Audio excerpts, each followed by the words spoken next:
Hey everyone! During the most recent BlizzCon, we got a peek at Diablo 4's current PvP systems. I made an entire video covering this and Diablo 4's open world, so be sure to check that out if you already haven't. But ever since then, I've been thinking about PvP and ARPGs, and how it's taken a backseat to the PvE content within the genre. As a matter of fact, the only ARPG that I can think of where players even care to participate in PvP is Diablo 2. And honestly, I think the biggest reason players commonly refer to D2 as having the greatest PvP in the genre is because it was their first experience with it. You know, rose-tinted glasses and all. People have a hard time removing the filter of nostalgia and recognizing a thing for what it really was, which was a great PvE game with limited in-game content. So players filled a lot of their playtime with PvP riddled with desync instead of grinding bail runs ad nauseum. Add to the fact that there was nothing else like this at the time, and it creates this idea for people that it's the best PvP experience we'll ever get in an ARPG. But I believe Diablo 4 might have a good chance of changing that. In D4, players will fight against each other in the Fields of Hatred, where they must collect shards of hatred from killing monsters, completing events, opening chests, and killing other players. But in order for the players to use these shards as currency, they need to be purified first at a specific location. Enemy players will be notified when you start the purification process and can come to kill and steal your shards before you complete the ritual. This entire game loop is very similar to a game mode within Heroes of the Storm called the Tomb of the Spider Queen, which gives the whole experience a MOBA feel. But simply making PvP more than just player duels doesn't necessarily make it something that players want to engage with. Path of Exile has multiple PvP game modes, and no one gives a shit about them. And Diablo 3 eventually integrated their version of PvP into the game, and virtually nobody plays that either. So what is it exactly that will make D4's PvP more appealing to players? There are a few things that could potentially play into this, but the primary factor that stands out to me is the open world aspect. The fact that games like Diablo 3 and Path of Exile pull you out of the main game loop to participate in PvP is a large deterrent for players. Most people don't play ARPGs for the PvP,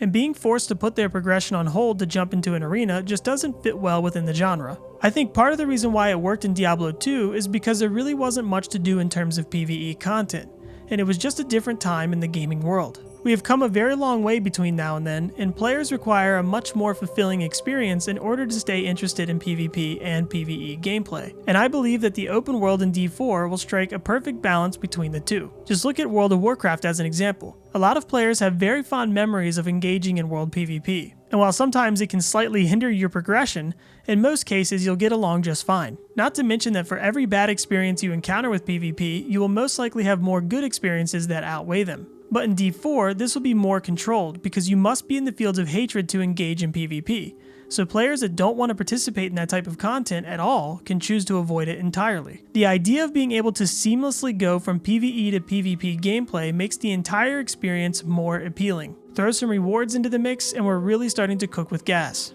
This leads us into our next section, PvP rewards. Players will be farming shards of hatred with the end goal of getting out alive with as many of them as possible. These shards can then be used to purchase items for your character, thus creating a whole nother avenue to gearing up. So by the looks of it, players can choose to play nothing but PvP to obtain items for their characters. Of course, we currently don't have the whole picture yet, so there could be some limitations on what gear you can get from the PvP vendors. But the idea that players could use PvP as a way to gear up is something that's entirely new to ARPGs, and in my opinion, already makes it more exciting than any existing PvP systems within the genre.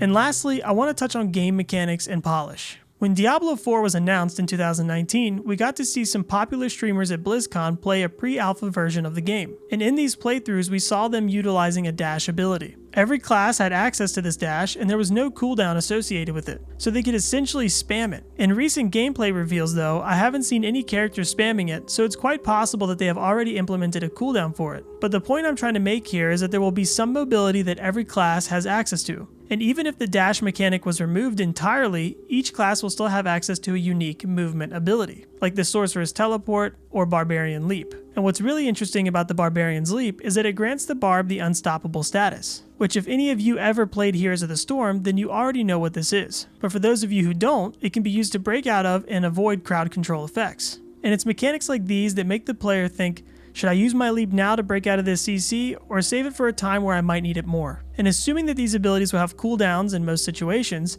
it will make for some really interesting and engaging gameplay. Each class also seems like they'll have access to at least one really strong ability that has a long cooldown. I'm personally not a fan of skills like this in ARPGs, but I do think they could be interesting in a PvP environment and act similar to what an ultimate ability is in MOBAs.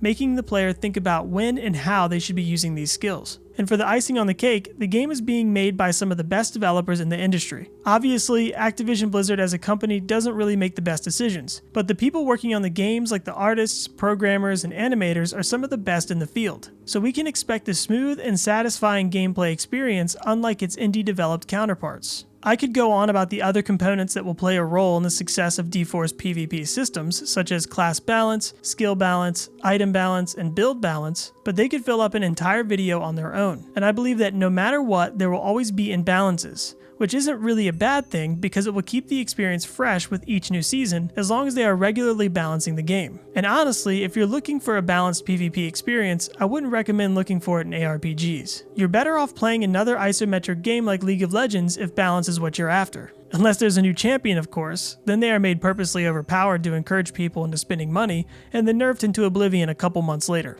But that's a topic for another time. What do you guys think? Do you think the Diablo 4 team is heading in the right direction with their PvP systems? Or would you rather a more traditional approach, or just no PvP at all? Let me know in the comments. If you liked this video, let me know by giving it a thumbs up. And be sure to subscribe for more gaming related content. Thanks for watching.